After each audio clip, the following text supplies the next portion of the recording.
उत्तराखंड के रुद्रप्रयाग में लगातार ये जो मूसलाधार बारिश हो रही है, इसके चलते अलकनंदा नदी का जलस्तर तेजी से बढ़ा है।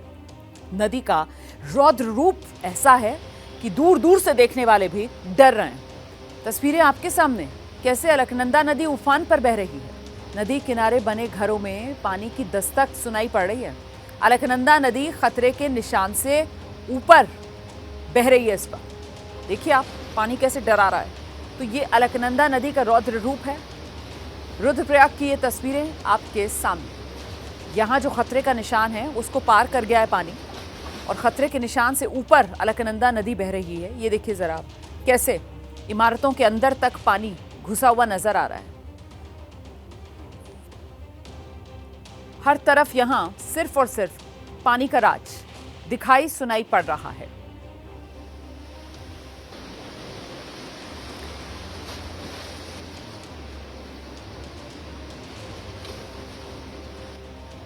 तो ये तस्वीर रुद्रप्रयाग उत्तराखंड की आप देख रहे हैं, जहां पर अलकनंदा नदी जो है वो उफान पर है।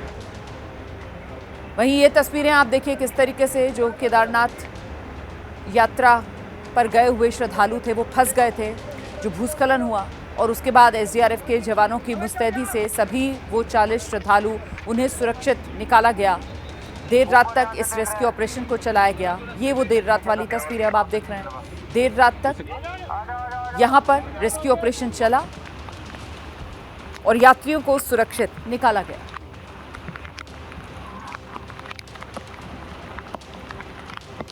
वहीं अलकनंदा नदी कैसे उफान पर है और कैसा रौद्र रूप धारण किया है, वो तस्वीरें भी आपके सामने।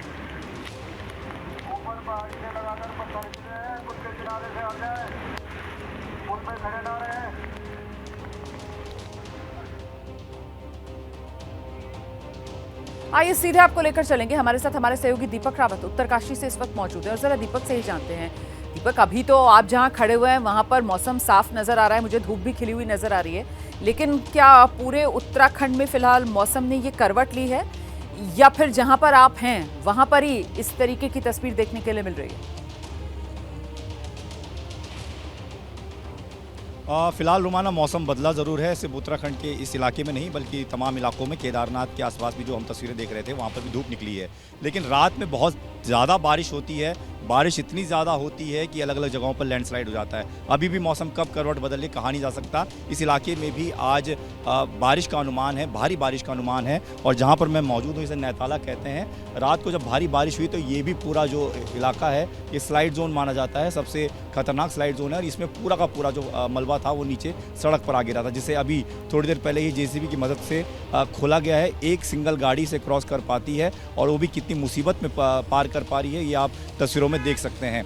ये इसलिए भी इम्पॉर्टेंट है क्योंकि ये गंगोत्री धाम को जोड़ने वाला रास्ता है, और गंगोत्री धाम की तरफ इन दिनों कांवड़ भी बहुत ज़्यादा पहुंचते हैं, क्योंकि हालांकि 11 तारीख से कांवड़ यात्रा शुरू होगी, लेकिन जो कांवड़ हैं कुछ ऐसे भी कांवड़ होते हैं जो गंगोत्री से गंगा जल लेकर फिर केदारनाथ जाते हैं। वहाँ पर गंगा जल से जलाभिषेक करते हैं भगवान शिव का, और उसके बाद अपने अपने घरों की तरफ बढ़ते हैं। तो ऐसे में इस जगह पर कांवड़ियों की भी काफ़ी ज़्यादा भीड़ होती है, और यही वजह है कि इन कांवड़ियों को किसी तरह की परेशानी ना हो। लगातार जो है यहाँ पर जेसीबी मशीन लगाई गई हैं। एक तस्वीर में आपको दिखाता हूँ, देखिए लगातार जो कांवड़िए हैं वो गंगोत्री की तरफ से लौट रहे हैं, और ऐसे ही पैदल चलकर ये लौटते हैं। ऐसे में खतरा इस बात का, डर इस बात का बना रहता है कि कभी भी ये जो स्लाइड जोन है यहाँ पर ऊपर से मलबा पत्थर नीचे गिराता है, तो ऐसे में मुश्किल जो है इन लोगों की भी बढ़ जाती है। प्रशासन इसको लेकर भी अलर्ट है। ये कहा गया है कि अगर बारिश हो रही है और बारिश तेज़ हो रही है तो कांवड़ियों को भी जहाँ जहाँ पर इनके लिए शिविर बनाए गए हैं वहाँ पर इनको रुक जाना चाहिए, क्योंकि आगे बढ़ना बेहद खतरनाक हो सकता है।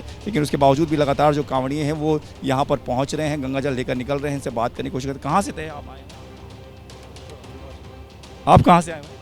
हम आए हैं बांदीकुई मेहंदीपुर बालाजी के पास से। अभी गंगा जल लेके आ रहे हैं गंगा? हाँ जी। ये तो जगह जगह में बारिश के बाद ये पत्थर उत्थर गिर रहे हैं, पीछे कुछ ऐसा भी है? नहीं, पीछे इतना नहीं है, बस ठीक है। लेकिन बहुत खतरा। हाँ, यहाँ पे थोड़ा सा न, आगे तो सही है, सब कुछ सही है। कहाँ से आए हैं आप? राजस्थान से जल लेके आ रहे हैं? जल लेके आ रहे हैं। जो पत्थर गिर रहे हैं लगातार, खतरा बना हुआ। वो भोलेनाथ बचाता है, हम वो हमारा कुछ नहीं है, भोलेनाथ की मेहरबानी।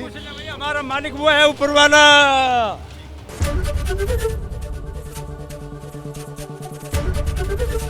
एबीपी गंगा, खबर आपकी, जुबान आपकी।